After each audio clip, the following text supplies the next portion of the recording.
The following is a Journey into Comics Network production. Hey, this is Veronica from Foodies Watching Movies, and you're listening to the Journey into Comics Network Best of the Week show.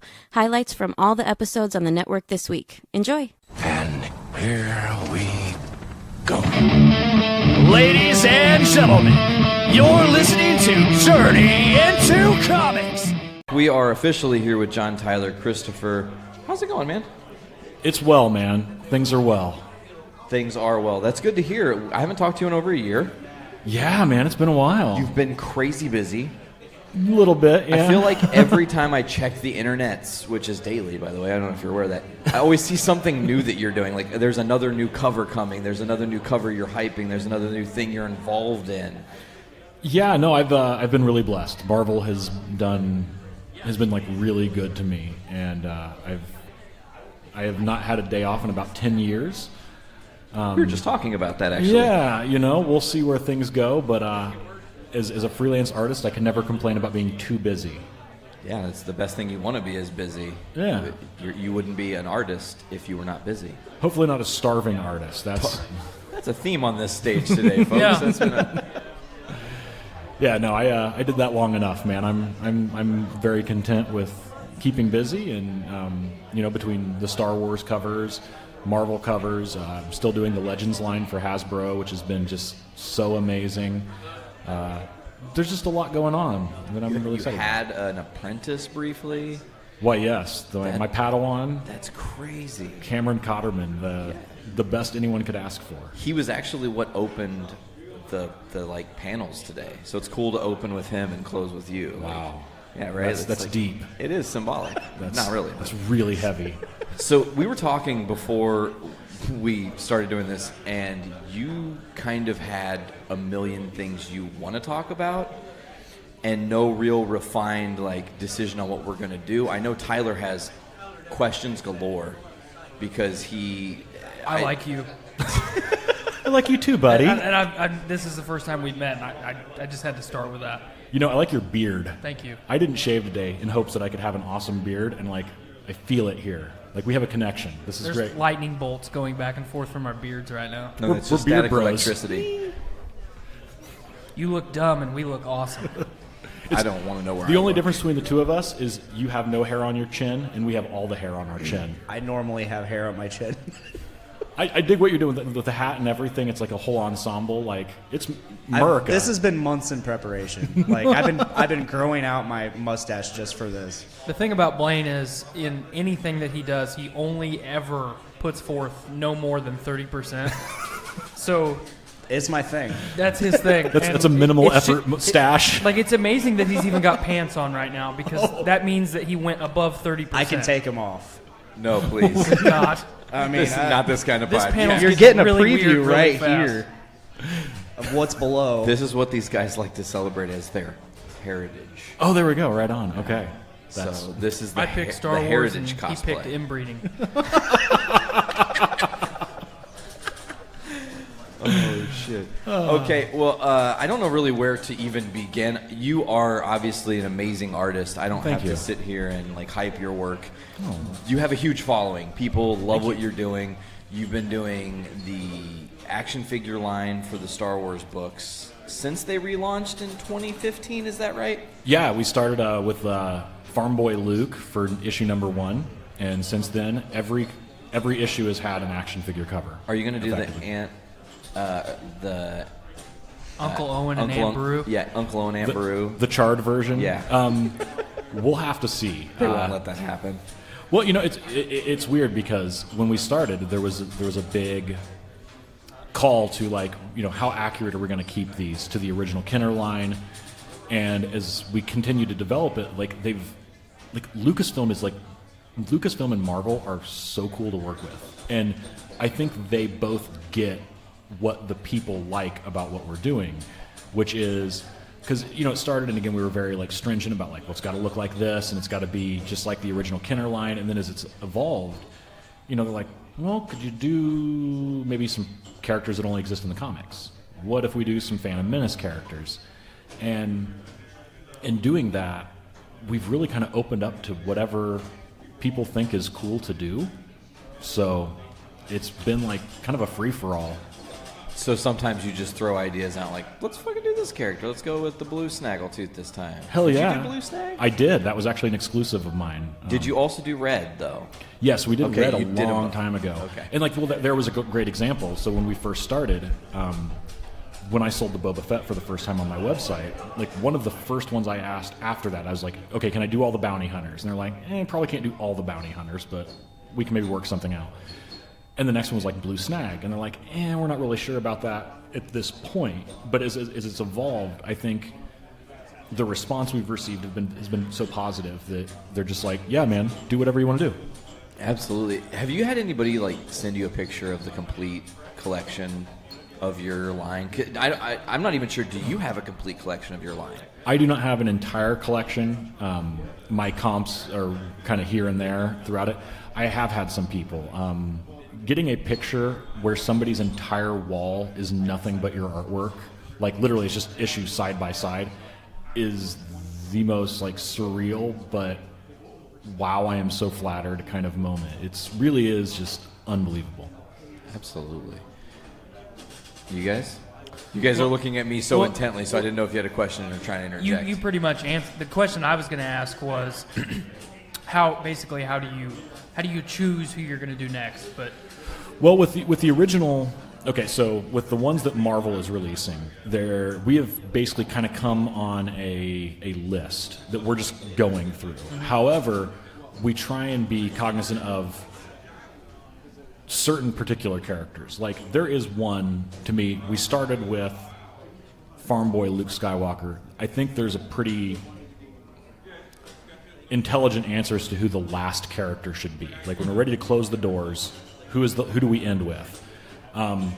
There's other things like, oh man, this whole arc is going to take place on Hoth. Well, maybe we should do Hoth figures. So we do jump around a bit, but at the end of the day, it's really kind of just following the list, whatever we feel. It's so weird because right before I started working with Marvel, and you always hear these stories of like, oh my gosh, they're like this, and especially after they got bought out by Disney, there's this like, oh man, it's going to be like pulling teeth to get in. It is the most lax, cool, like, I'd like to do this. And they're like, yeah, it's cool. That'd work. Sure, that is something we can agree upon. Yeah. I had a conversation with somebody at Lucasfilm at one point, and they're like, why haven't you ever done this guy? And I was like, I'd like to, but blank. And he's just like, yeah, you should totally do that guy. Hey, let him do that guy. And I was like, okay, that was easy. Right. You know, like. Well, part of the reason I was going to ask is because there's so many awesome characters that were only ever realized either in comic runs or video games, like Nim. Nim's such a cool character. I mean, if you walk up to just the Joe Schmo average Star Wars fan, they have no idea who Nim even is. You know. Well, there's this weird thing. I should say that I think that one of the lines that is drawn is canon, right? Like, so would it be awesome to do certain things from Expanded Universe or from, Knights of the Old Republic? I'm as big of a nerd on those things as anyone else is, but there is a point where, like, is Jackson canon? For a while he wasn't, but he kind of is now. Should we do a Jackson? And those are the kind of interesting debates we almost get into when it comes to not just the original line or like the normal line, but then like when I do exclusives of like, oh, I'd like to do so-and-so. And you never know where that's going to land. Mm-hmm. Like, I would love to do a Darth Revan. And I know I'm pretty certain that if you can't tell me if I did a Revan exclusive on my site, it'd sell like hotcakes. Right. The question is where is he canonically speaking, and where is he in relation to maybe they've got certain things in the works that I'm not privy to? Hey, we'd like to hold on to that for when we decide to do the KOTOR comic release or whatever. So it's one of those things. I propose things, they tell me no. I respect where I'm at in the pecking order to be like, they probably have a good reason for that. Yeah. There's, like I said, I'm a big fan of almost all things Star Wars. I'm down with anything. Like, I enjoy doing it. One of the biggies that's been, like, really weird for me has just been when you look at the original Kenner line, right? Like, I enjoy doing, like, certain characters. Like Jyn Erso was awesome to do. And I'd like to do a Rey, because you do start to realize, wow, Leia was, like, the only girl in the entire Kenner line. I'd like to draw a girl action figure. I have 2 daughters. That'd be pretty rad, you know? Right. And it's things like that. And the expanded universe and some of the, like, ancillary materials is so much more broad. As an artist, right? As an artist, one of the things I've been doing a lot lately is the Jabba's Palace. And I'm nerding out on that because it's not dude in gray suit with a hat on, dude Right. with gray suit and gloves on. You know, I'm going to be drawing like Squid Face soon. I'm going to be drawing Gamorrean guards. Like, that's different shapes and sizes, and doing the Ewoks. Like, Is Ula on there? Are you going to draw Ula? She's a female in the universe. she was not part of the original line, but that's somebody they might consider adding. Like, and that's where I say, like, there's been certain elements of freedom and flexibility that has come up. Like, I'm hoping that that's the kind, because I would love to explore Yes, those absolutely. things. Being able to do the prequel materials, you know, like, I think it'd be dope. My wife studied fashion design in college, and she's, like, really big into, like, fashion illustration. And all of Amidala's costuming from the Phantom Amazing. Menace was so cool, and, like, the opportunity to draw, like, the Queen Amidala costume would be super rad. So I guess the reality is, like, I'm open to anything. Like, there are no rules. I just want to have fun doing it. So Hell yeah. Well, I think you do a good job of having fun, because it's obvious that you enjoy your work, or you wouldn't be pouring so many hours into it. Like you said, you haven't had a vacation in 10 years. You're not really sure if that word exists. Even when you scheduled a vacation for yourself, you kind of ended up skipping out on it, it seems. So there's too much work. There's just too much work to be done. I got to ask, since the last time we sat down with you, not 1, but 2 Star Wars movies dropped. Yes. Both are controversial. Uh-huh. But I want your take. Okay. Last Jedi, Solo. What do you think about these flicks? Well, okay, and I'll just shoot straight with you on it. Sure. So, I liked The Last Jedi. Same. I understand why people had a problem with it. I appreciate that. Yeah. No, well, I mean, like, okay, The Last Jedi. It's such an interesting thing, right? Because The Last Jedi, if you watch it on a constructive standpoint, it's a well-crafted film. Like, Absolutely. And the answers to the questions that were proposed over the past 40 years, they were answered in an intelligently produced way. However, were those the answers you wanted? Not always. And that's, I think, what some of the fan base had to struggle with. And I can respect that. You know, like, Luke, if you look at Luke Skywalker from that vantage point, the way he went out worked. Myself, being a child of, you know, like, Return of the Jedi being the first movie I ever saw in a theater, man, I wanted to see Luke take out AT-ATs with, you know, a lightsaber and go out like a Soja and blah, blah, blah, blah, blah.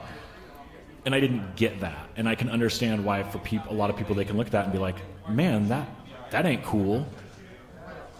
Do you think we would be having the same conversation if J.J. Abrams would have directed all 3 movies?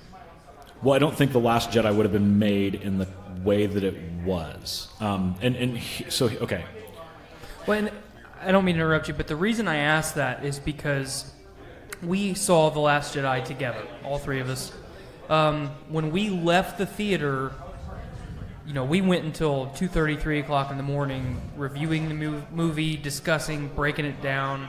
And one of the things that I said that I was worried about is that no matter what the total fan reception of this film is, it's going to be blackballed, because I saw the movie, I didn't like it. He hasn't seen the movie yet. I go to him and say, this movie's terrible. It's the worst Star Wars film ever. They ruined everything.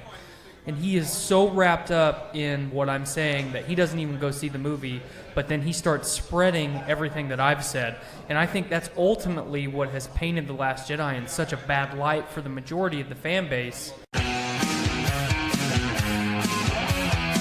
From the suburbs of Chicago and Illinois, this is The Paul Report with your host, Andrew Poor. I am currently in Utah for work, and that's a whole other thing to talk about, but I'm in Utah, out west. I can look out my hotel window and see mountains. It is like 90 degrees, which I never thought it would actually be in Utah, because when I was here in January, it was like 20 degrees, so definitely a big change in the last 6 months. But I'm here to bring you the news, and there's definitely a lot to talk about. Now, just to precurse, I am not going to be talking about the Michael Cohen Trump news that's going on. It's still developing. I don't feel comfortable really diving into it yet, so I'm going to talk about some other news that's kind of pertinent to that. But I'm going to start off right away with what I talked about on last week's show regarding James Gunn. So since that news came out about James Gunn firing and Disney letting him go due to some past tweets, earlier today, actually, yesterday, as the time I'm recording, so earlier on Monday, the cast basically gave a petition. They wrote a letter, put it out on social media, basically saying, like, hey.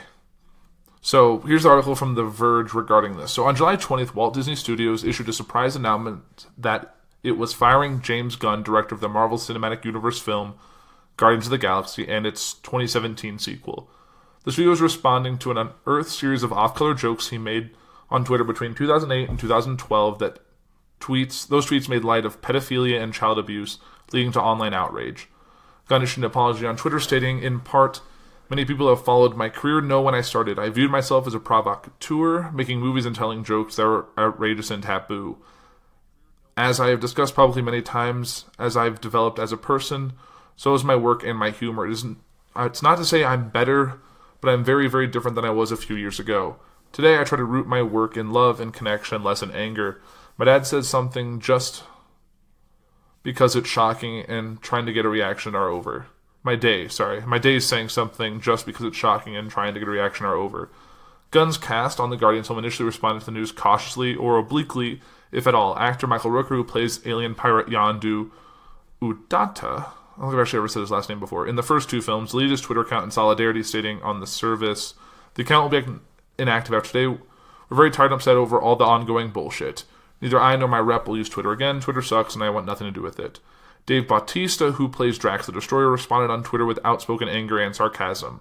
But today the cast has issued a collective open letter to Disney, posting to various Twitter and Instagram accounts, expressing their support and calling for Gunn's reinstatement. Here's the open letter. An open letter from the cast of Guardians of the Galaxy. To our friends and fans. We fully support James Gunn. We were all shocked by his abrupt firing last week and have intentionally waited these 10 days to respond in order to think, pray, listen, and discuss. In that time, we've been encouraged by the outpouring of support from fans and members of the media who wish to see James reinstated as director of Volume 3, as well as discouraged by those so easily duped into believing that many outlandish conspiracy theories surrounding him. Being in the Guardians of the Galaxy movies have been a great honor in each of our lives. We cannot let this moment pass without expressing our love, support, and gratitude for James. We are not here to defend his jokes of many years ago, but rather to share our experience having spent many years together on set making Guardians of the Galaxy 1 and 2. The characters he has shown in the wake of his firing is consistent with the man he was every day on set. And his apology now and from years ago when first addressing these remarks, we believe is from the heart. Our heart we all know, trust, and love. In casting, each of us help him tell the story of misfits who find redemption.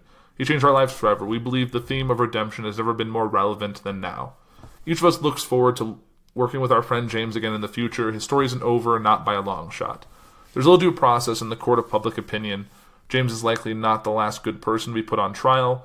Given the growing political divide in this country, it's safe to say instances like this will continue. Although we hope Americans from across the political spectrum can ease up on the character assassinations and stop weaponizing mob mentality, is our hope that what has transpired can serve as an example for all of us to realize the enormous responsibility we have to ourselves and to each other regarding the use of our written words when we etch them in digital stone.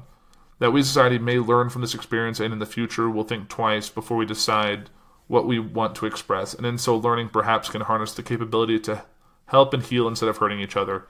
Thank you for taking the time to read our words, the Guardians of the Galaxy. Signed, Chris Pratt, Zoe Saldana, Dave Bautista, Bradley Cooper, Vin Diesel, Karen Gillian, Michael Rooker, Palm Clementif, and Sean Gunn. So, in addition to this letter, Bautista Rooker specifically references the growing political divide in this country due to the widespread perception that Gunn was targeted for his outspoken public stance against Donald Trump. The tweets that got him in trouble were found and publicized by a group of alt-right media personalities, most notably Pizzagate conspiracy theorist Mike Cernovich, who previously used a similar tactic to persuade MSNBC to fire contributor Sam Cedar. A few days ago, after firing Cedar over a satirical tweet about director Roman Polanski, MSNBC reversed the decision. Gunn's Guardians of the Galaxy collaborators are clearly hoping Disney follows suit. In recent articles about the petition, Variety says that Disney's failure to name a new director for the third movie in the Guardians series, which was scheduled to begin production early 2019, might suggest a plan to reinstate Gunn, but no decision is likely to be made until Walt Disney chairman Bob Iger returns from vacation.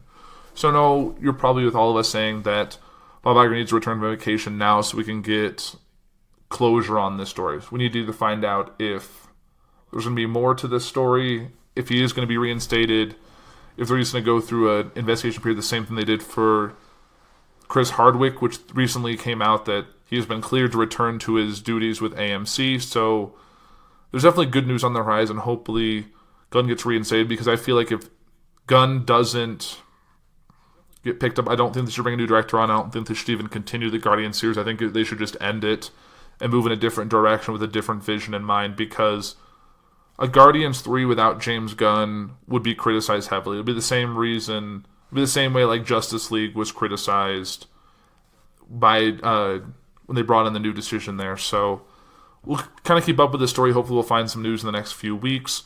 With a start date of 2019 for filming and a date already set for the film, they really need to get moving and find out, because I don't know how far James Gunn was in the script writing phase, but even if another director did come on and try and pick up where he left off, there's still not a lot of time. We don't see a situation like we saw with Han Solo or with other movies of that nature. So definitely keep up with that. And moving from one bit of entertainment to another, this regards CBS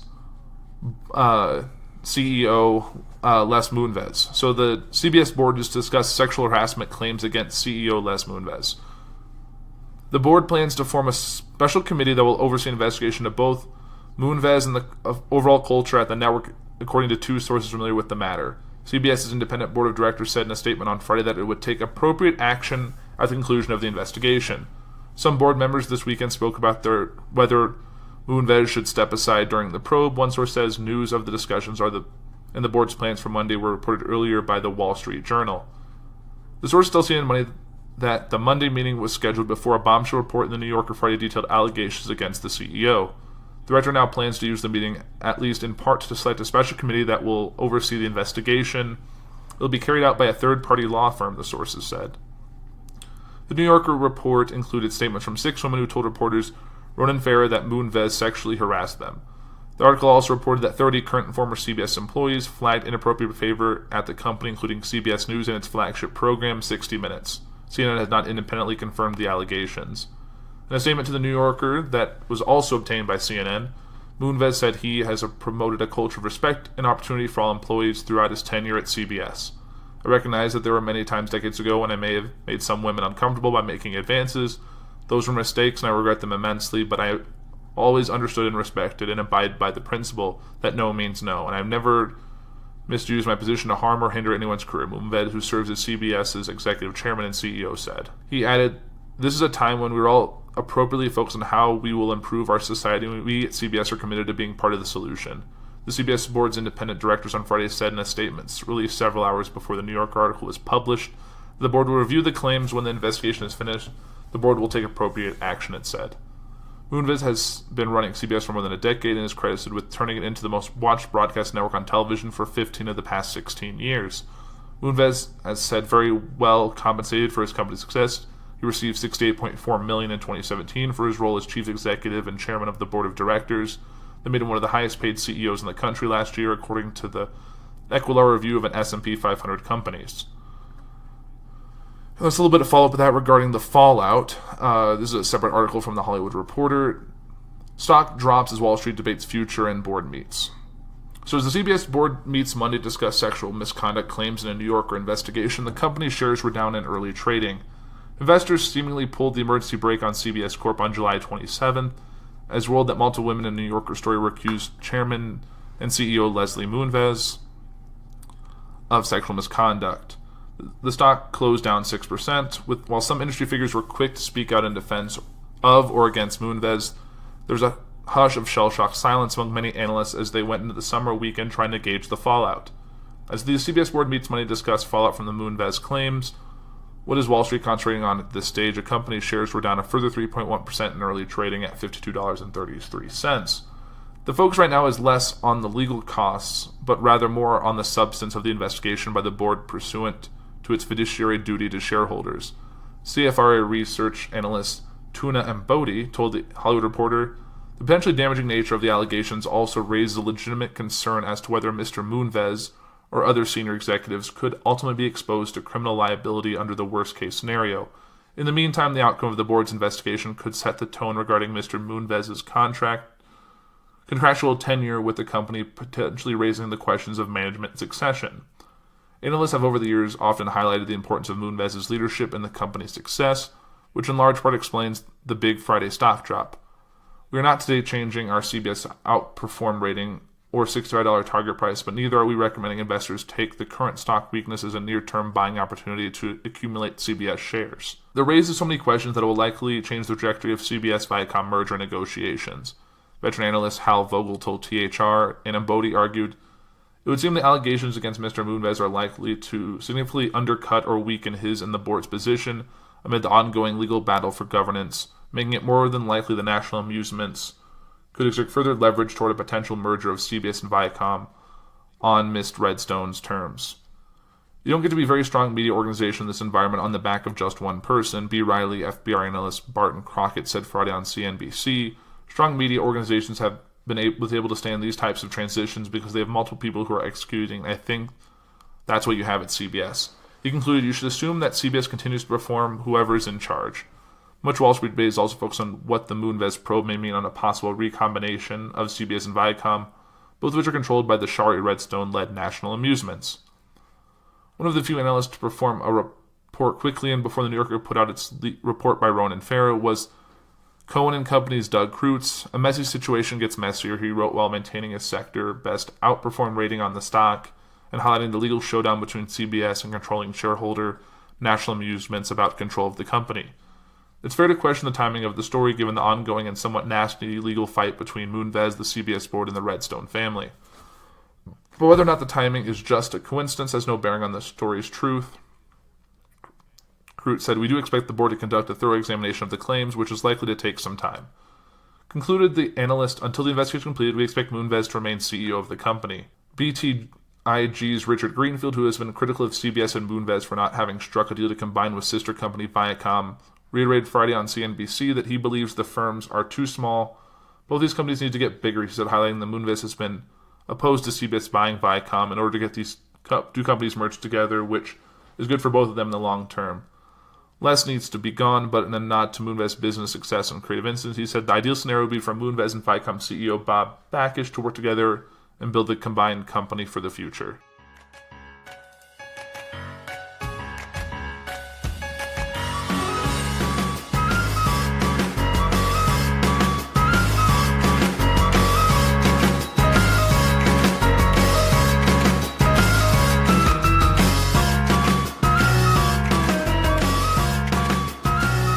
There's about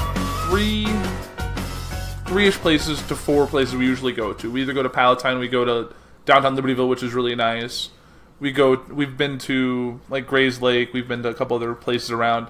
And then our friends sometimes want to go to the city, which is its own experience because there's a lot more prep involved because you have to take, you obviously don't drive because you're not, so usually you drive to a train station and then take a Metra or a Blue Line or whatever into the city. And then you walk to wherever we're going. And then you drink, and then you have to take the train back, and then it'll be processed. You can't get too drunk because you still have to make it onto a train, and then you drive home from there. And it involves, like, an hour on the train to get there, and then an hour on the train to get back. So, like... It's a fiasco is what it is. You can't do an early night there because you're going to be spending more time traveling to get there than you're actually there. Which, like, if you want to go there, you want to go there early. Like, I think the last time we went to the city... We went out there, like, for dinner, and then did all that, and then went back. Yeah. And that was probably...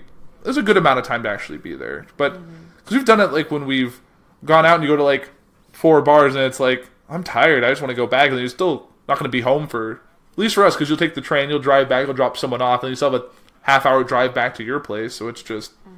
It's a process. I love staying closer to home because it's less prep work. You can, like... It's more like you can do it on the spot. There's not a lot of planning involved. You're just like, oh, let's go to this bar. And then you just kind of show up. Or, like, I don't know. It's much easier for me. Less stress. Because I feel like, well, about 9 times out of 10, I turn into, like, the mama bear when it comes to going out. And then it's, like, the one time that I decide, like, I'm going to let loose is when I just get terribly, like, throw up sick and, you know, have to be taken home in a taxi cab from the city and to the suburb. That was a fun ride. That was rough. I made friends with the cab driver. And I didn't do it on purpose. I didn't know what. Sometimes I just drink and then I don't realize how much I've drank until it's all over. Right. And sometimes there's other factors. Like sometimes, like I know, like with that time, it was the bar was really hot and it was really foggy, and you just kind of get a little disoriented. Then all it just takes is that trigger, and then that's it. Like, well, and I also looked at my medicine that I take for my medicine. I found out that with drinking, it's like, oh, you get dizzy, and I'm like, well, that makes sense because usually when I'm like about to throw up, you get the spin. It's like I get the spins really bad, and I'm like, and sometimes I won't even drink that much. Like there's been times where I've drank more and I don't, but sometimes I'll drink. It's like certain things just trigger me, and I'm just done. Right, like in the bathroom, don't want to leave. That's right. That's a lot of like you have to get her upright and then get her situated. I turn into like dead weight and like this hopeless creature. Right. Gee, thanks. No, you're fine. But it does, like, we've all had our experience. Like I think my worst experience from drinking being out was that I had never try one of your friend's homemade alcoholic concoctions. Like literally, like he made a liquor. Like he took like brown sugar, some like different ingredients, and like rum and stuff, and made his own like amaretto type drink, and it was good. It was really sweet, but like did not sit well. I was not having a good time. It was way too alcoholic and way too much stuff going on, and I about destroyed my friend's like bathroom because of that. Because like you'll pass out and you wake up and you're like, oh no, and you just run. But it's just one of those things. Yeah. The downside of going out is like when you don't do it often, sometimes you feel like you have to overcompensate, and then that's what gets you in trouble. Yeah, or your friends try to egg you on, like, oh, you're not drinking. Come on, Grandma. And it's like, well, let's remember. Well, all right then. Like I remember one of my friends got like we were so drunk together. And we left like their apartment to like go to some bars, and the guy and I were like walking arm in arm, singing "Closing Time" down the streets of Chicago. I was like, "What are like?" Looking back, I'm like, "What were we doing?" But we were both like we were just completely drunk. It was then you sober up and then you're fine. But it's But like not even like that. Like not just going out to drink. Like a lot of times going out. Like I know Liz and I both like to go see movies, and being adults and stuff now, we kind of like the idea of that some movie theaters you go to also let you have beer or let you like it's part of like it's a separate thing with the concession stand, so you can get like popcorn and a beer and go watch a movie. Like our group of friends went and saw Incredibles 2 with beer in our hands. So like I'm sitting there like next to like kids drinking a beer watching Incredibles 2. That's perfectly okay. You can, if you're 21, you can go drink. It doesn't cartoon movie whatever. That's how you know that we're real adults, is that we take beer into the movie theater to watch a kid's show. Exactly. Because Incredibles 2 is still a great movie. It was a great movie. I recommend it. Gives you some memories to when you're like in middle school watching that movie. I agree. Or maybe grade school for you. I think it came out like 04? I don't know. Or 03? I don't know. Everything runs together. I still think it's like 2009. Sometimes I just feel like I could be like 10 years ago. Stuck in 2009. Yeah, it's sometimes it's hard to tell. Like, it's like when you think of like something like, oh, remember like when we did like 2 years ago? And I was like, that was last year. I was like, really? No, or there's me that's like, oh yeah, you know, like I talk about something in high school and they're like, Liz, that's almost 8 years ago now. I'm like, holy shit, that's crazy. Like, that's already been 8 years since like our freshman year of high school, or that we've like that we were juniors in high school. Like that's it's just weird. It's crazy. I say, well, I'm getting ready for my 10-year high school reunion. Yep, mine's not for another 3. 2011. I graduated in 2011, so 2021. So 3 years from now. Mm-hmm. And where's the time go, right? I just don't know. I don't know. We're feeling very much adulty right now, just because of all this stuff that we've been doing, and like just tonight, like trying to like figure out what we're doing, like trying to reach our friends. Like originally we're like, oh, do you guys want to like come over, help us with some house stuff? Then we'll go check out our pool, and then maybe like go get dinner, and then go out or something after. And it's like, oh, we got this going on. It's like trying to make plans with friends when we're all like adults who have like day jobs, and then try and do stuff at night that like need to get done, and then social stuff. It's just a nightmare and a half sometimes. Yeah, sometimes. And then you got, I don't know. It's just, you get all these different schedules, and then like, then you try to it gets to that like moment, or like around the time where you're like actually going to do something, and then someone at the last second's like, oh, just kidding, I had something that just popped up and now I can't go. Well, sometimes you have like there's the toothpick friend who's like, there's the one that like makes all the plans fall apart. Like Tuesday night, we were all trying to get together to like go, like a couple of us go see I think it was either Sorry to Bother You or Ant-Man and the Wasp, like 2 entirely different movies. But it was like, well, we can only see it after like 6:30 because we have some friends that work in the city and they have to come back. But another friend doesn't want to see a movie after like 7:45 because they have to like get up early the next day for work. So it's like trying to find a window, and then it just ends up falling apart because just there's too many things that you can't meet all of everyone's demands. Then once one person can't do it, then it's over. Yeah. And then we already have a friend who's like, he waits to see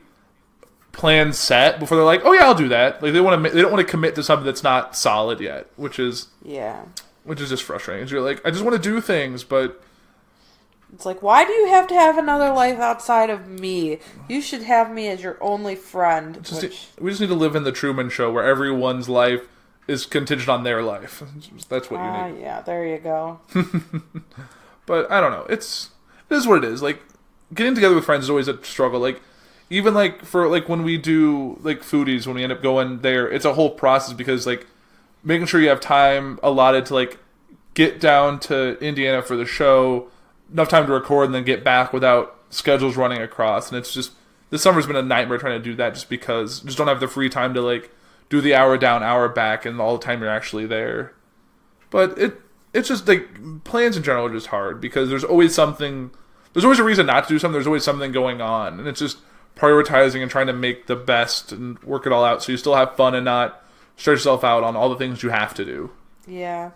I mean, I like going out, don't get me wrong, but I feel like sometimes and I feel bad because I feel like sometimes I can be like that toothpick friend that's like, because it's like, I'll be excited about plans, and then like when it actually gets to the day of the plans, like if my anxiety and stuff is not like, if it's not in check, like if I'm worried about something, if I do go, I'm like the Debbie Downer. Mm-hmm. And if I don't go, I just turn into like this pouty little brat because it's like, well, I don't feel like going out, but everyone's going out without me, and and it's just like, or you get like upset, like they're gonna hate me for not going out, or they're.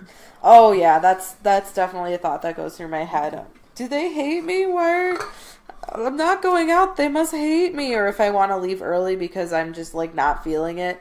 I'm like, oh, they must be so mad at me that I left early. And yeah, I get all those lovely social thoughts because I'm such a social person. Not really. Yeah, we're overthinkers and we stress about small stuff, and it just happens. It's just the nature. Certain people, it's just in their nature. Yeah. And it's not a bad thing. It is what it is. Yep. But I don't know. But it's nice when you do it, when everything, I like when the stars align when it comes to like plans. It's like everybody's excited to do it. Everyone that was invited is coming, and then and it doesn't happen. I guess it really hasn't happened often over the summer because there's just some people are getting married, and then people are going to weddings, and people are going out of town, people are going to family parties and stuff, but like when the stars align with our friend group, I feel like we have a really good time. Yeah, it kind of worked out for 4th of July for us. Oh yeah. That was probably the last thing that actually, like, we actually were all kind of together, and it was like, we're like, oh, because everyone has the day off, we can't do anything late because we all have work the next day because, I don't know, I feel like everything should be on, like, the day before 4th of July, so you have the 4th of July to, like, recover, like, kind of like when you have... Like New Year's Eve. Yeah, like when you have the New Year's Day off, not New Year's Eve, because everyone does everything on New Year's Eve. But yeah, that whole thing. But like all of our friends were like free, didn't have anything going on because it's the middle of the week. Like you don't have during the day, some people had stuff, but they were like, oh, like at night for fireworks we can come, and then everyone else, kind of the stars aligned with that, and it was. So we had the full group, nice. And we were able to put like our blankets out and like sit back and watch the fireworks show. And because it was late, it was quick, and you in and out, back home, ready in bed, ready for work at like 10:30, and then like, all right, let's do it. Let's do the next day. Like, I like when it all works out like that. And like we've had, and sometimes it's like small things, not like a big plan. It's like, oh, we're all gonna do this. Like, remember like one of our friends was in like a club baseball team, and we all got together to see one of his games that just happened to work out. I don't know. And then we went out afterwards. Like it's sometimes it's just the small things. Sometimes you don't have to like. It's stuff like. You don't put a lot of time and thinking into actually planning it that ends up working better than the stuff like, all right, so a week in advance, we're going to do this on this date, we're doing this, all this, these people are invited, let's do it. So I'm going to try like set up like a birthday party or something, or like a birthday outing. Yeah. It's just like a whole, or like when like your friend was leaving for like going abroad, and try to get everyone together to see him off, and it was just like, well, we're going to do it this day. Well, he's not available. Well, that's not going to work. Can't have that. It's, I don't know. Plans are just hard to make, and going out as much fun as it sometimes is just like, I know like earlier today I was thinking like I want to hang out and be social with our friends, but like I know if we go to the bars it's gonna be out till 2 a.m. and then I have to manage to get up so we can do work on the house tomorrow and do our other things. I still have to pack for my work trip and all. It's just like you always can think of all the excuses when like when you're not 100% into actually doing it. Right. But I'm forcing him to be social, but not for, I mean, we put kind of a limit on it, which was nice, because, like, I don't really want to be out super late either, and that's, as we've gotten older, I mean, this solid group of friends has been together for, what, like, almost 3 years or something? Since I've moved up here, yeah. So, it's nice now that, like, what I like when we can catch everybody on the same wavelength, too, when it comes to, like, going out. Because then, so, like, there's sometimes where we're all like, yeah, we'll go out, we'll stay out late, whatever. And then there's other times where it's like, some people want to stay out late, some people can only stay out till this time. And then you're, like, trying to juggle how everyone is going to be able to participate. But I like when it's, like, everybody is on the same page. Like, I like doing that. Because, like, if it's a chill night, then everyone kind of, like, knows, like, there's, like, almost, like, you all know in your brains, like, you're like, okay, I want to leave by 10 o'clock, but no one says it. But then when 10 o'clock hits, everyone's like, oh, I'm ready to go. And you're like, yes, everyone is thinking the same thing. But then someone's like, oh, I just ordered another drink. And you're like, oh, okay. Then that's it's like, oh, okay, we'll all do another drink. And then it's like, people drink slower and faster, and you're like all waiting for like that last person to finish their drink, and you're like, I remember sometimes when you would be with me, if I was a slow drinker, you'd just take my drink and like finish it for me. Like, all right, it's time to go. Yeah. But that's always fun. But like we've had those times like when we were like in college, we out of college, where like we'd close places down like 4 a.m. Well, there were even times where we were at friends' houses, and we had this one place, and we would always joke that it was like a time warp, because it was like we'd be so into like whatever we were doing. We were just like hanging out, talking. We would look at your phone, and you're like, okay, it's like midnight. It was midnight, so we're like, oh, we'll stay a little longer. Then the next time you look at your phone, you're like, holy crap, it's 4:30 in the morning. Like, we need to go home. It's like, and then you like, and it's like you finally get home, and like, and then you're like, okay, so let's wrap this up, and then it's like, get home, the sun's starting to come up, you're like, oh crap. Yes, that's happened. But those were days like when we didn't have things the next day. You could sleep till noon. Like, I cannot think of the last time I slept past like 8 o'clock. We're gonna fuck the sodomites in the...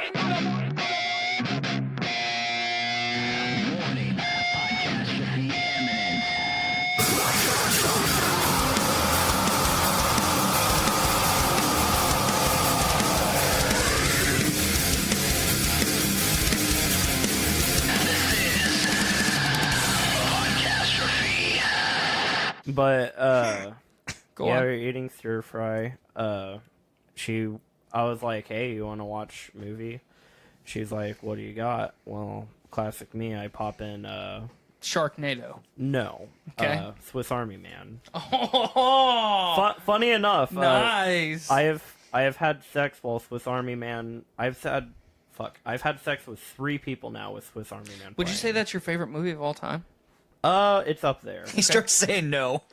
I don't think it is my favorite movie, but it's definitely up there. It's getting you laid, so that's all. I mean, it's got to be your favorite. Yeah, it's definitely a good mood setter, especially the part where his dick is like, it's turning into a satellite or a compass.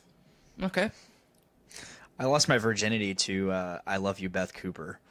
I lost my virginity to Ace Ventura, Pet Detective. Way better. Yeah. Hands down, way better. Apollo 13 was in the background while I was laying pipe for the first time, so...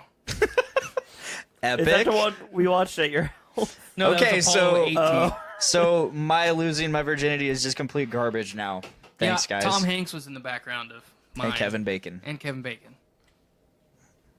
And he had fucking Ace Ventura. Pet Detective. Which is awesome in its own right. All Me, right. I'm garbage. Yeah, you suck. You just were complete literally garbage. You were literally trying to figure out how to lay pipe to one of the worst movies of all time. I wasn't trying to figure it out. I knew how. I just hadn't done it yet. Yeah, you were trying to figure it out. I remember it was very vivid because I was literally watching it while sticking it in with her because her bed was like this and her TV's right in front of her and she was laying down and I was like going in from the back. That's all I have to say about that. But back again to the cop. We might get to the end of the story in 2.5 hours. Yeah. We were watching Swiss Army Man. It was good. We got about halfway through to where they started, where he started having like, where you could like chop wood and stuff, and they're having that party with all the trash. Okay. And that's when like we were cuddling at that point. Oh, a little snuggle. Yeah. We were just cuddling normally. I was holding her hand. Well, me being me, if I'm spooning a girl, like I'm going You to told the way you said it to me was booner? He said booner. The way you told me was me, like, all guys. Accent. Oh, you want me to do the Cameron accent? Well, Cameron's here. Yes. Right in front of him. Look into his eyes when you do it. He said, me being a guy, I got a boner. But he said booner.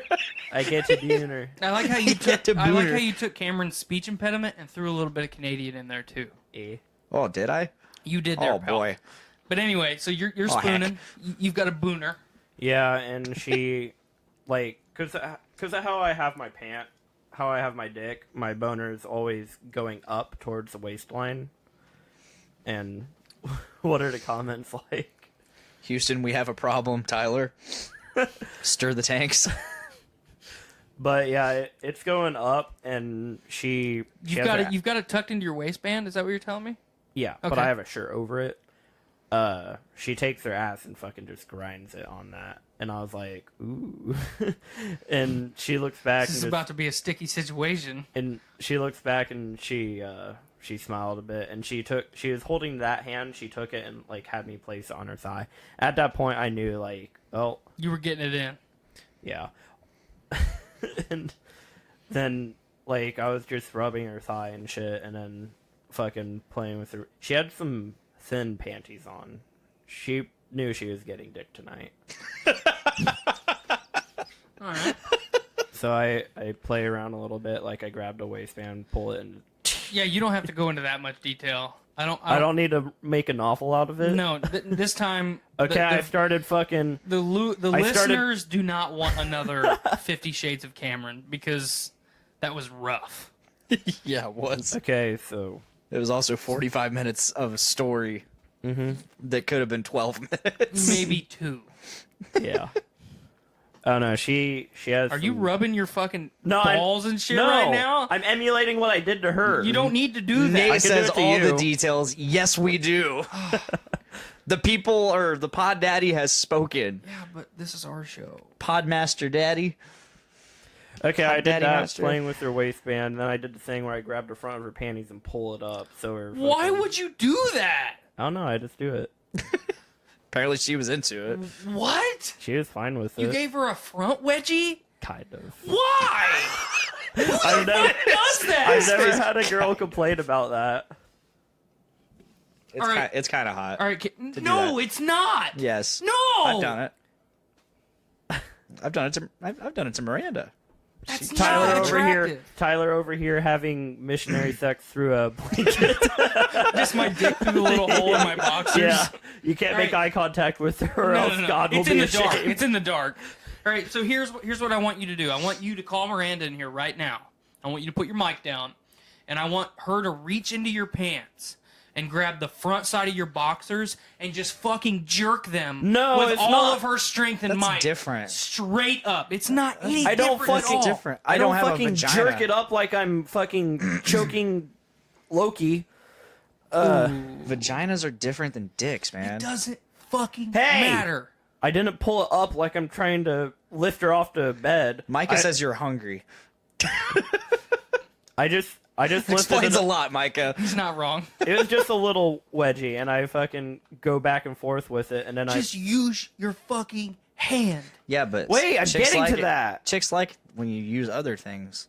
Yeah, I'm getting to the hand It's part. called being hot and sexy. Oh my fucking god. She liked it, Tyler, okay? That's all that matters in the end. Me, I could just...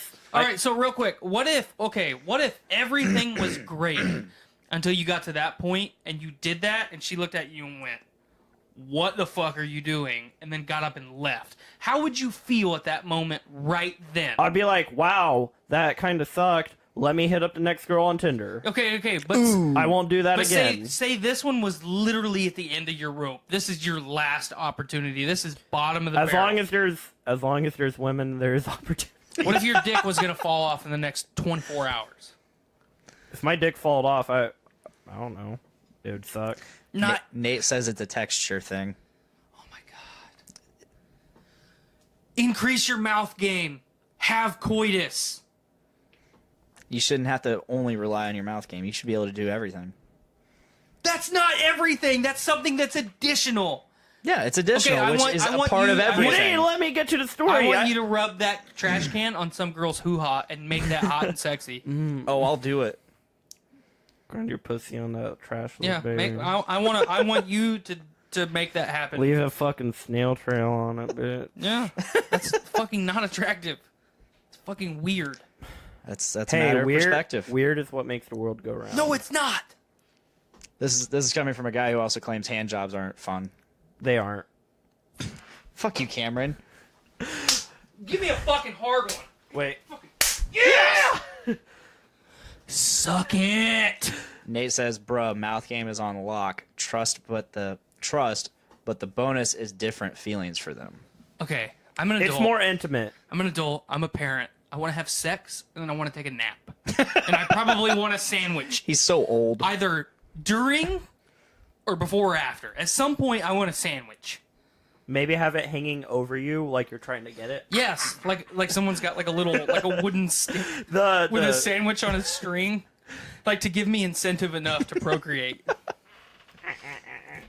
That whole dialogue, that whole You wanna dialogue for throw me up. just now is just for Micah. But no, Because apparently food is the only thing in life that motivates me. But yeah, I mean, we got past that part, and I was just like fucking rubbing down there. You don't have to rub it. You can just tell me. Okay, I was rubbing down. It's really I have a very, I don't know. I just have to act shit out. Okay, stick your thumb in your ass for me. I won't do that. All I right. won't go that far. All right, then I don't believe anything you're saying. Okay, but yeah, I was rubbing My her man. down. I was rubbing her down, and she had some really fucking plump, fucking snatch lips. Some labia. The labia majora was very prominent. Mm-hmm. It was. See what I did there? Yeah, you used It was words. fucking thick. But yeah, she. Was that intimidating for you? The intimidating part was she's as tall as me. Okay.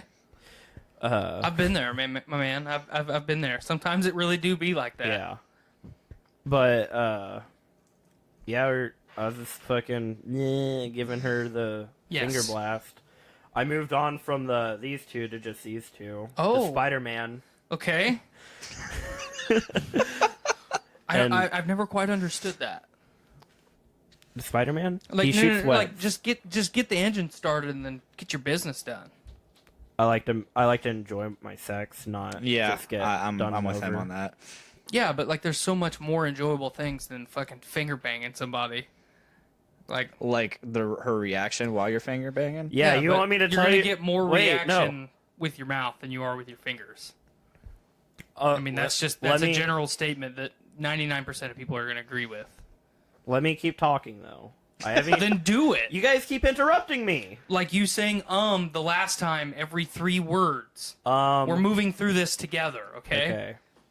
So, We're yeah, making the story interesting via commentary. I was finger blasting her, then the fucking panties come off her leg, and this isn't in the living room.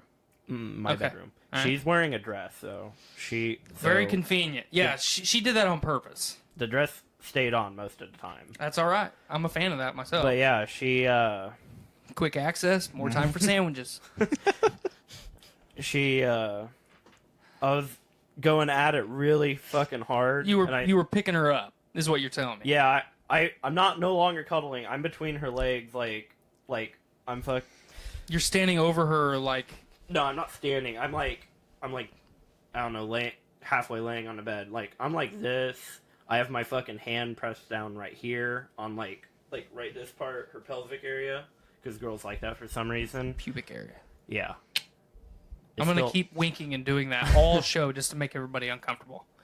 Yeah, and I started getting some fucking tongue action on that clit. Did you have some fava beans and a nice bottle of Chianti afterwards? No. He doesn't get that reference either. But yeah, millennials. But she started like fucking. What was it? Who was it that said like, I was in. Did you tell Tiffany this story? No, I was. Please do. Basically, it got to the point where her legs were like this. Oh yeah. Yeah, I know. I felt like I was doing good. So, Brandon thought you were showing off for the new girl. Oh, you got a new girl. Yeah, we got a new girl. Mike's volume went up 15 decibels as soon as both her and the new guy showed up. Ooh, new guy too. He is Sealer 1. But Mike's interested in him. Mike immediately got like 3.5 times more obnoxious. Yeah. As he does when anybody new is around. Right. Anyway. But yeah, I was going. So you were being put in a vice, basically. Yeah. It was a fucking. She was doing the stanky leg. Okay. Or she was cranking out that Soulja Boy. All right. But Jennifer says, "Why does it always come to this when Cameron's on the show?"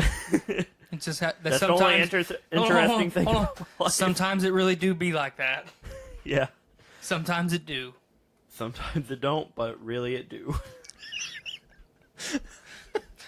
So real quick. The other night, Cameron and I were having a nice conversation, and he stopped what he was doing, and for this is maybe like one of the 3 times that I've seen him do this, he got very serious. But it was like a happy serious. Like almost a dad type look. He looked at me and he goes, "I'm really glad that's how I made my mark on your life." And that's not how he worded it because it was like slightly more Down syndrome, but I'm going to say it so everyone else can understand. That's how I made my mark on your life, because sometimes it really do be like that. And then we high-fived. Fuck yeah. Which his high fives have gotten insanely intense. I know, and I've developed a technique so my hand doesn't disintegrate. Like he high-fived me, both of us wearing gloves, and it still almost destroyed my hand. Mm-hmm. Because he's been in Sean's cult. Remember when I was yelling at him for high-fiving really hard one day? Yeah. Yeah. I warned you. You didn't heed my warning. Anyway. I'm So you're doing really good. You think you're doing really good. Yeah. And panties are off. Fucking dress is flying everywhere. There's a strong wind. Well, I was going to say, it's like the airbender, like the fucking orb of Yes. air. Yeah. Or I'm going fucking Kamehameha inside of her. Yeah. Yeah, bro. Keep going. But then she starts taking her hands and like keeps trying to push my hand away, and eventually like I stop. I'm like, "Hey, are you not enjoying this?" And she said, "No, I'm really enjoying it. I'm just a fighter." And and then you're just like, oh. I'm like, man, this really shouldn't have turned me on, but it does. All right. So that Why was, is your neck all red? Is it red? Yeah, it looks like you have smallpox. I probably have smallpox. All right. So you're getting more into it. Yeah. The fires have been ignited in your belly. So yeah, eventually I think she reached like a point. She like those fucking deep hard breaths, and then just fucking kind of lays there limp. And that's when you took her. That's when I'm like, fucking pull my pants down. It was good. I made sure to put a condom on. Thank you. And just started. What would you say your thrust repetitions were, like 3 beats a minute? Were you going like soft and sensual? No, it's or were like you jackhammering that shit? Were you like trying to knock the bottom out of it? It's like a turtle.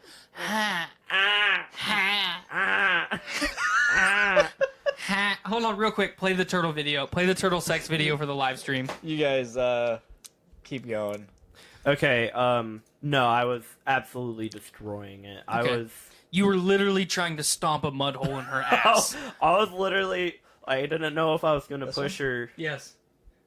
Yep. That one. I'm having deja vu right now. This is Cameron and his lady friend.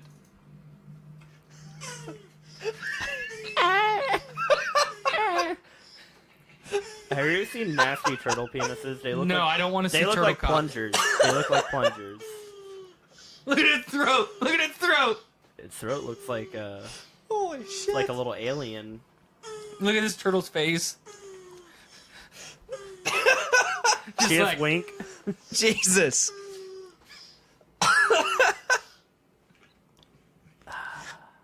And I'm spent. Second wind. Oh my god. That is one disgusting throat. He's slowing down a little bit. Would you rather look at his body? Look how much oxygen he has to bring into his lungs to get this done. Would you rather have like an inner mouth like an alien?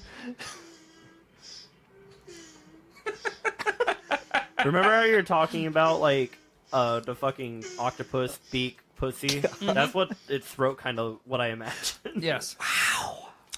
Alrighty then. Very intimate turtle love. Okay, so you're doing that to this young lass. Is that how you finish it out? Going. It's more like. Oh, so you're a grunter. No, I don't. Usually, if they start moaning, I'll do it so they don't feel awkward. Nope. I don't believe a man should make any sound at all. Should be completely silent. You should be stoic. You should be a statue. That's laying pipe. Hey, you gotta let them know you're into it. Yeah. Yeah, the fact that you're still thrusting means you're into it. Because if you weren't into it, you would stop. Your limp would fall Yeah. fall flat. Your limp would fall dick. Okay, but yeah, I'm fucking. It's like a rabbit. Like I'm going hard at it. I'm slamming down. Like You're literally putting your hips into it. yeah. Okay. Well, I also have And like because she's as tall as you, you're intimidated, so you're putting extra force behind your blows. Because there's a possibility, like a Black Widow spider, that She'll eat once me. you finish, she's gonna kill you and eat you. So you're trying to do as much damage as you can. yeah. Okay, I'm with you. No, it's to the point where like it gets really brutal. Basically, because of my futon, it has these things. I'll prop my fucking feet on these as like extra, as extra Leverage. anchorage to keep me anchored from Okay. flying. Okay. From flying out. All right. I don't know where I was going from it, but yeah, leverage is what I meant to say. Some downforce. Yeah, Okay. and I also had it so she had her legs lifted up because she's so tall. Her legs like could go up to here. I had her legs like up, and I had my arms wrapped around them, going on her back. Okay. And then her arms are kind of one of them's on my back, just literally raking my back. Like I told her, Like a velociraptor. I told her that was really hot, and then she literally dug her nails so deep that I was like, man, this kind of hurts a lot. Yeah, been there, my man. And she had the other one like almost on my ass cheek. So No. That's not a place I want sharp fucking Wolverine claws. Nowhere near my ass. Keep them away. It's nice to get a nice ass scratching. Yeah. I'll scratch my own ass. Like my wallet. Or that trash can. Or your hat. Also, another detail that I forgot to add earlier, I always have these blue, like, Christmas lights in my room, and the room is, like, blue. Completely blue. Dabba-dee-dabba-die? Yeah, dabba-dee-dabba-die. Okay. Blue. And it's a really good mood-setting light, so I could see everything, it's just a nice... So the color of sadness is like, that's what really gets you in the mood. Yeah, the room looks like that color on that backpack. Okay. Everything. Like, her face looks like that. But yeah, I could see her, and she's like... So it's like you're fucking one of the Blue Man Group. Yeah. All right. I'm eating someone that ate, like, Willy Wonka's one Do taffy. you ever put on, like, the blue, like, like the fucking, what's that suit called? Soup? Suit. With a T. Fursuit? No. The fucking morph suit. You ever put on a blue morph suit so you blend in like Predator style with the rest of the room and you just pounce on her when she can't find you? Actually, funny thing, a lot of Blaine would do something like that based on the look that's in his eye right now. A lot of my friends have morph suits, so I do have access to a morph suit. One that's gonna fit you? Yes. Okay. I have friends that are bigger than I'm me. not saying that you're fat. I'm saying that you are just a large man.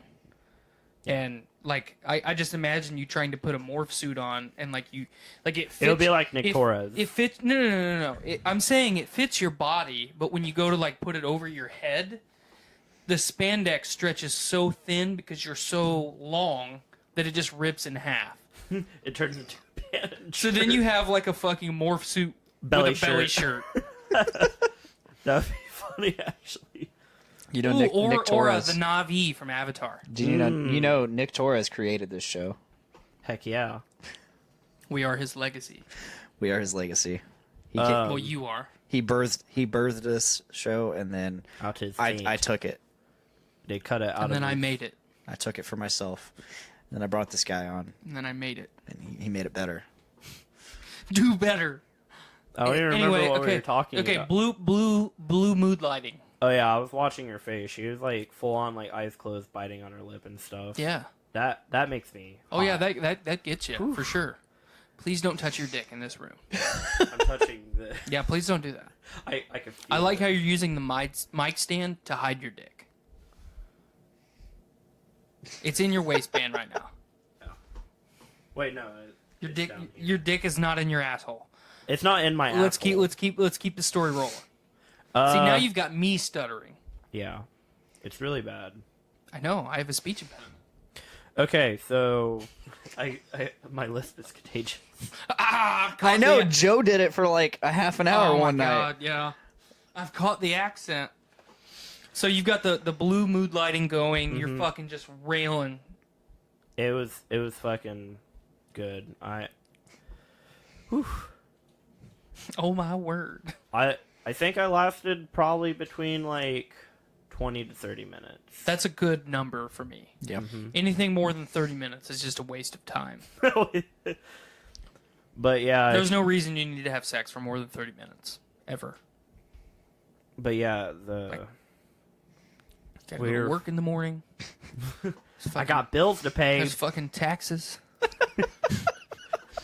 The dog needs to go out. The fucking oranges aren't going to squeeze themselves for the orange juice. You're listening to the Voice of Survival podcast. Ladies and gentlemen, your host, Nate Phillips.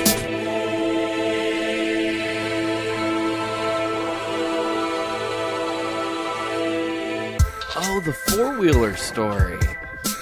Oh, yeah, I need to hear it from your perspective because I've heard the story from a reliable source.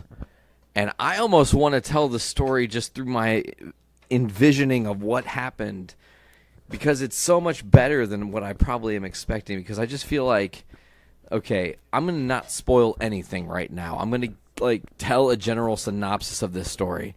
Person A is in a vehicle. Person B is going to a vehicle.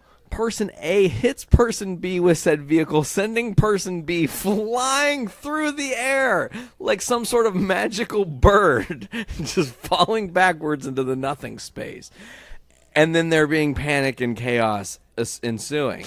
But I don't know if that's what happened. So what is this four-wheeler story that I've been pray tell? So I was riding the four-wheeler around the yard. Around the house, actually. And I came around, and... Were you about to be done with the four-wheeler for the day? Yeah, I was about to get off of it. Okay. After one more trip around the house. Okay. And, what do we call him? Ken. Kenny. Him. The old dude. The old dude walked around the car right in front of the four-wheeler right as I was going around. And then I tried to stop and hit the curb and I bounced up in the air, smashed my chest on my gosh. Handles of the four-wheeler, and then stopped and kind of just slowly pushed into the legs of the old dude, and then he was like, ah, and he fell down, and I burnt my leg and fell off the four-wheeler. Man, that's chaos, because that's one of those situations. Now I have a better perspective, and I feel like you're like, I'm in the zone, I'm on this thing, womp, womp, womp, and you have like a path that you take. It's the same path. You take it every time when you're going around this thing. There's not like an alternate weird path that for some reason that happened to be this way. This is the path everyone goes on. But old dude, he said, let me just step in and try to block it with you. And you said nay, and nailed him. That's great. There are so many people that are probably happier in the world if they would know that happened. Dun, dun, dun. Blah.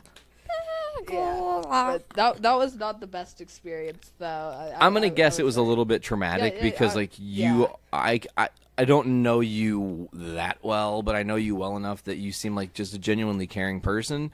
So hurting somebody at all was like, oh my gosh. But then secondly, you're on a big four-wheeler. It's already a thing that you probably feel like a great responsibility when you're on. Yeah. You know it's not something you can just dink around with because it can hurt you. It can hurt other people, as you found out. So when a situation like that happens where it's genuinely an accident, you couldn't have planned it.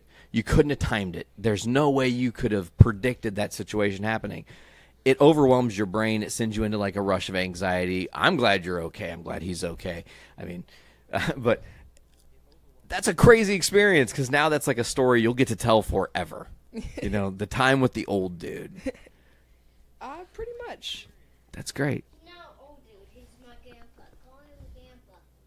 But he's not my grandpa. We're just saying he's the old dude. Duh. Kenny? Yeah. Bill? Okay. Bill. I just threw it out there. The old dude. The old dude. Totally. The old dude. Do you have any crazy stories where you accidentally hurt somebody? I have one. I have a crazy story. Does. When I was little, I was putting sesame seeds up my nose, and I must have been like 1.5. And Isaiah said he was going to tell on me, so I traced him around the room with a fork, and I stabbed him. I still have a scar on my hand. I don't think that was on accident, though. You stabbed him with a fork? Yeah, I have a scar on my head right here. Damn, you are a gangster. I was 1.5. That's still a gangster move. At 1.5, you're like, nah, bro. Wah! With this fork.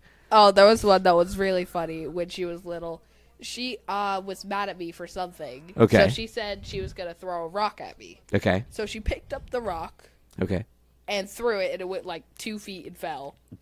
And then I was like, okay, well, I'm going to go tell on you because you just tried to throw a rock at me. So she was like, no, you throw it at me. And I was like, no, I'm not getting in trouble for what you did. Yeah, like, I understand your reverse psychology. Not today, sis. Yeah, and then she was like, fine, I'll throw it at myself. She did that. But I still went inside and told on her. And then, what was your punishment, Tallulah? I was allowed to eat rice, like plain rice for dinner, and then I had to go to bed, and it was like 6 o'clock, so. Ooh, rough. Yeah. But I mean, violence with a rock. I mean, that was the only time I was actually grounded. Fair enough. So, funny story, actually coinciding with another thing that happened. You and I were wrestling today, and my nose got accidentally injured. Yeah. Totally not your fault, and totally an accident because you were throwing a pillow behind your head and just so happened to catch me in such a way it nailed my glasses, whatever. But to speak about nose injuries and accidental injuries, I was on swim team for 10 years, and we were at the at the end of the year pool party that the whole team had. And me and my buddies were taking turns, you stand facing me, but your foot's in my hand, and then I flip you up, and you do a backflip. That's cool. So yeah, it's cool. I backflipped my friend. He kicked this little girl in the nose and broke her nose.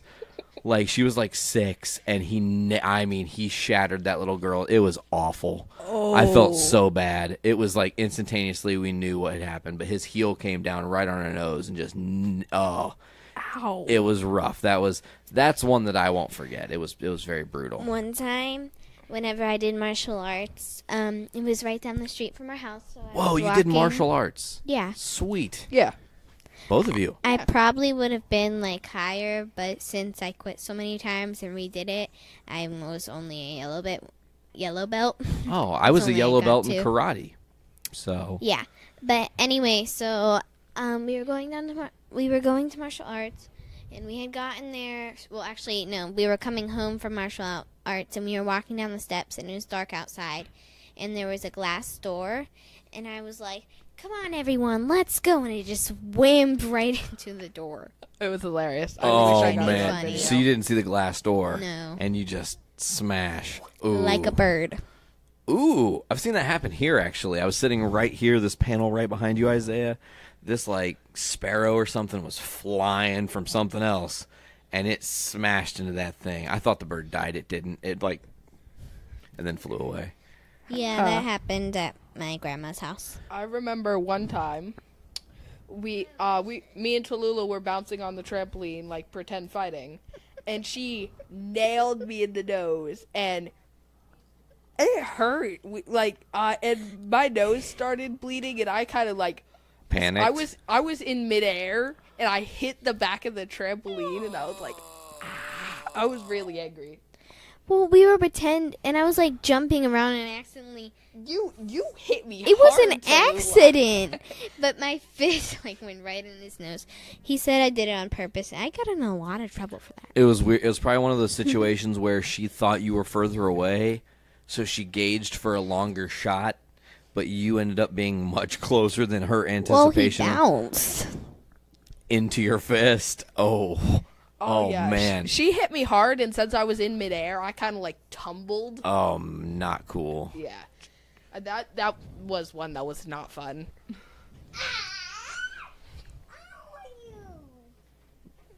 Oh, I'm getting attacked by a small person. Hey, we're on podcast. Why you punching me, bro?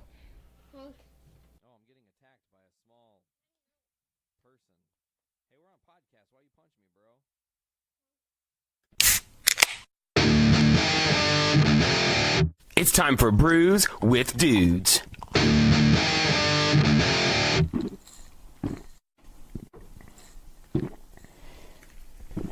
Ah, juicy. See, you like that plug? I like it. That was nice. Plug. Yeah, I was pointing at the shirt. I was pointing at the shirt while I was doing it. It was magical. Because we've got new shirts, which we will put, when we post this up, we will make sure that we put a link down in the description. For those of you watching right now, we are live. We'll go ahead and throw that down in the comment section here before too long as well. Thank you to anybody tuning in, and thank you to everybody at home listening.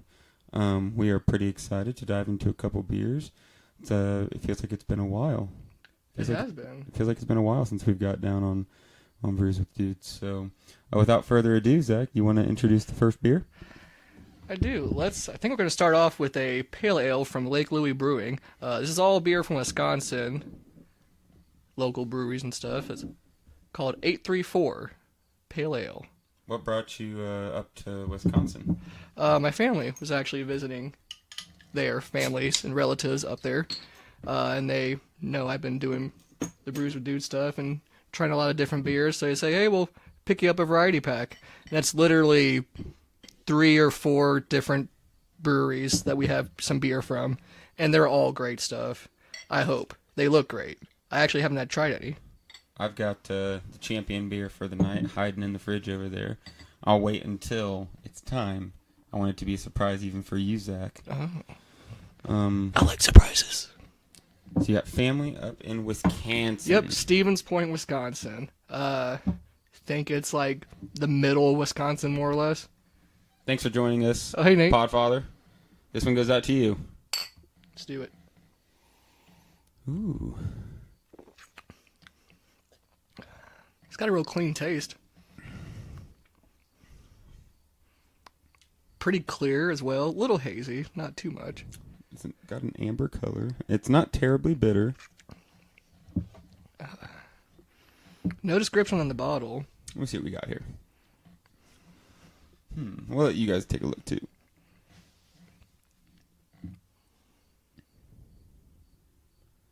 Not too bad. Pretty plain Jane label here. Yeah, it's like your typical pale ale. Let's see. Proudly brewed in Arena. Thank you, Nate. Yeah, this doesn't really tell us anything. No. Dude, we are dudes drinking brews. Dude, we are dudes drinking brews. Did you see that that meme that the Podfather made? Oh, yes. The Brews with Dudes meme? Freaking on point. That was... Very good. That was huge. That was bigly. Huge. I'm not sure what I think about this beer. It's not bad at all. It's just plain. It's a very good mediocre beer. There's nothing that stands out, but there's nothing that makes it bad. Maxon's and Me Brewing. Coming Plug. to Lafayette soon. Just hold on, it's coming.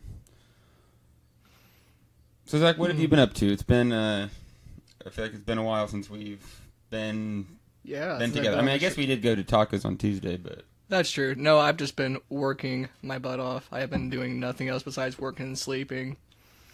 Visiting family when I have time to, and picking up the brews from Wisconsin. Yeah. I'm sorry, I didn't say it right. Wisconsin. Wisconsin.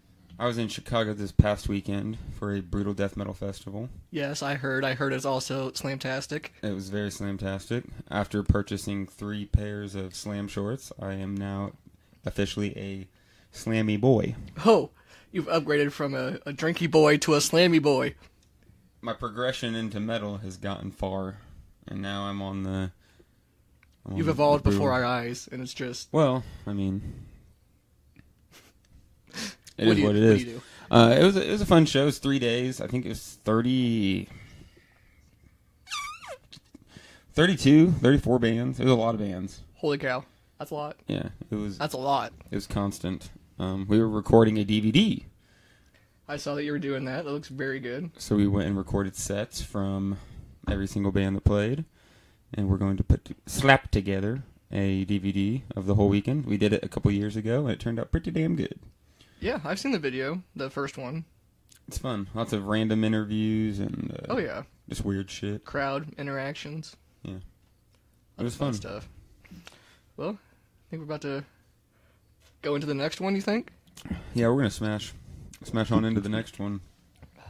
While we were in Chicago, we hit up Lagunitas Brewing Company. I'm sure most people have seen something from Lagunitas. Oh, yeah. My one of our fellow hosts, who's on all the time, Austin, was totally unimpressed, and I was actually totally impressed. I wasn't a big fan of a lot of the things that they put out. I know that they brought up the Hop Stupid, which I'm a fan of, but usually the stuff they distributes just it doesn't do it for me. But every single beer that I got there was awesome. Really? All the stuff they don't distribute. So Okay, I see. So it's exclusive to the home. yeah, The like home small brew. batch, I bet. Right, yeah. Mr. That sounds good. Alexander Graw, welcome to the fray. Hey. I want to come up there and see you soon, sir. Oh, Nate loves the shirt. I bet you do. It's pretty great. You'll be happy to see this other part here. Hold on, let me resituate while Zach's working on the beer. Yeah, this next one is going to be the stout brewed with coffee. It's called Fuel Cafe. Can you see the journey into comics, Zach? Oh, I can. Oh, look at that. Wow. This next one's called Fuel Cafe. As I said, it's a stout brewed with coffee. This one is from Lakefront Brewery, Inc. And it says on the bottom, it is certified organic by Oregon Tilth. Tilth? I don't know. Tilth. What else has it got, you say? Coffee? This is a stout brewed with coffee. That's all the description says. Well, whatever. Right? We go and enjoy it looks it. good. It's got a USDA stamp, certified organic. They did turn out very nice, Nate. You were right. Nate says that the shirts turned out nice. He put up I agree. on the Journey into Comics page, he put all of our designs and stuff on, I think it was Teespring. So I wanted to order a couple, kind of gauge people's interest, and I think we've got quite a few people that have already ordered them. So if you want one, like I said, we'll put a link in the description below. How much are they, by the way? $15. $15? That's not bad. $3 shipping if you're not from around here, but of course we do local pickup or delivery. You know, we should probably I'll deliver it to you and then we'll get a beer or something. And since you're saving money on the shipping, you have extra money for beer. See, makes sense. It all comes full circle. Complained about it. All right, well, let's dive on into this next boy. Let's do it. Ooh, it smells good. I haven't even touched it yet. Coffee. I like coffee beers. Yeah, a lot of coffee, but maybe I just had so much different stuff now, and I've had some really good beers. Mm-hmm. But again, I'm just not that impressed. Not impressed? You only took one drink. That's true. Get that in your nostrils a little bit. Give it a couple quick sniffs. Give it one, and then give it 3 big ones. And then give it one monster, just something like that. Okay, so I got the aromas. Huh. It is a little. I'm still not sold. I mean, it's not the best. No, it's not the best. Yeah. Zach, you're not doing too hot on I'm this. not doing good at all. Ugh. Well, what do you do? It's okay. They're both. I mean, I would probably take either one of those over a Coors. My only defense that I have here is that I wasn't there to pick out the beer. That is a good defense. That is an acceptable defense. The moment you said you had something from New Glarus, I was like, did you get that cherry? No. Oh, and I knew exactly what it was like. Mom, the Wisconsin Red is we didn't see any. He's like, put the Wisconsin Red. Yeah, that one was so good. When Eventus Wall, the legendary one, used to live at the house, he had a friend who came over and brought some of that cherry New Glarus. I don't even know what it's called. It's just... it's called Wisconsin Red. I'm pretty sure you still have the bottle up there somewhere. But yeah, my mother did say, though, next time she's in Wisconsin, they will look for the Wisconsin Red. Send us a damn picture or something. Seriously. Come on now.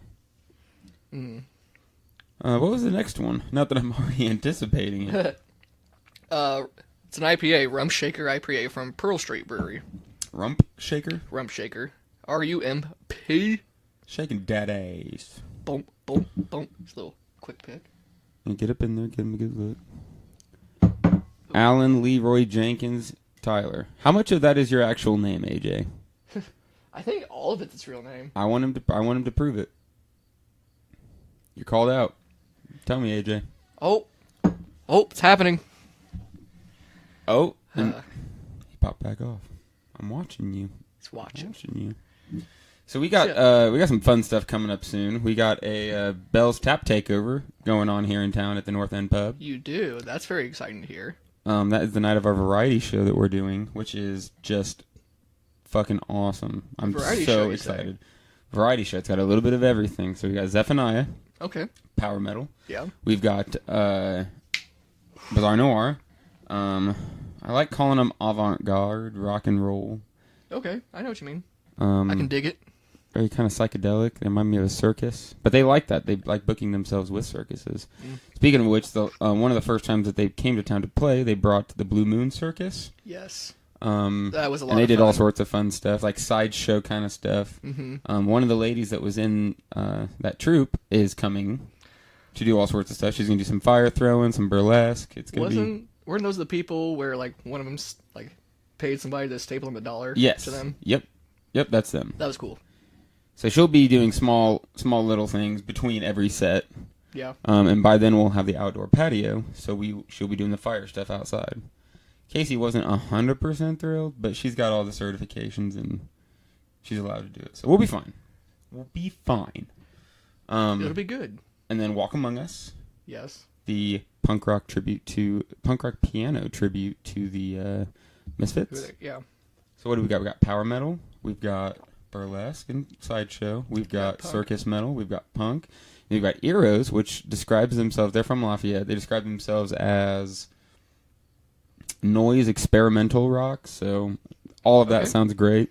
The only demos they had were from a couple years ago. They didn't really expect it to be a live project, but it kind of just fell into place. Hey, sometimes things happen. And then we've got my buddy Patrick Murray coming to do a comedy set.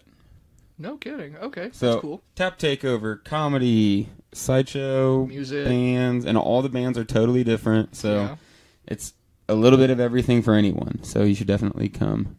Missy Stallard, goodness. Oh, wow. It's been so long. No kidding. Welcome to the show. Hi.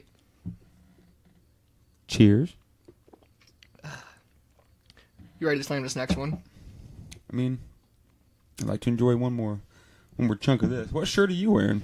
I am wearing a Torn the Fuck Apart t-shirt. Oh my goodness. Wow. Yes. If you don't say. Yes. That's the name of the band. Yeah. They played in Lafayette just a couple weeks ago. Well, I guess it's August now, so that was May. Yeah. I picked up a T-shirt at that show.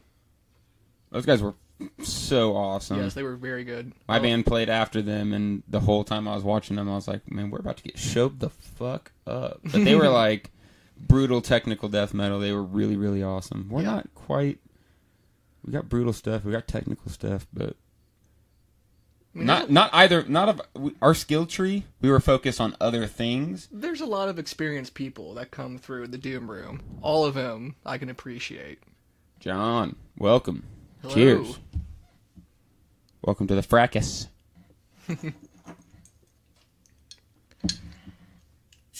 So what about you, Nick? Anything going on particular with you? Been working. Yeah. Been jumping back on the show, like booking more shows more actively. Hi, Sam. We've also... I've been working a lot. Yesterday we brewed a Belgian double. Oh, wow. And then today we brewed a double IPA. So... And cheers to you. Oh, you're out. I am out. You turd. Saw you're just about done with that beer, so I went ahead and popped open this rump shaker. You should go give these cups a quick rinse. Quick rinse. Watch yourself. Don't hit your mic.